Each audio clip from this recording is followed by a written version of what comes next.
মতো অপরাধী মিজানের পাল্লায় উঠায় যদি, বলেন আমরার মতো অপরাধী মিজানের পাল্লায় ক্ষমা পাওয়ার আশা নাই আছে।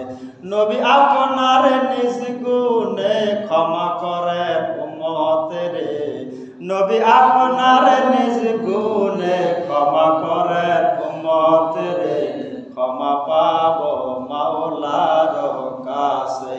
দয়া নবী আপনার দরবারে আমরা গোলাম হাজির, বলেন দয়া নবী আপনার দরবারে আমরা গোলাম হাজির হইয়াছি। কথা বলেন ঠিক কিনা?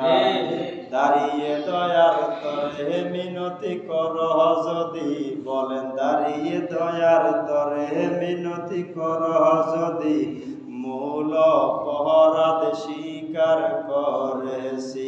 দয়ার নবী আপনার দরবারে আমরা গোলাম হাজির, বলেন দয়ার নবী আপনার দরবারে আমরা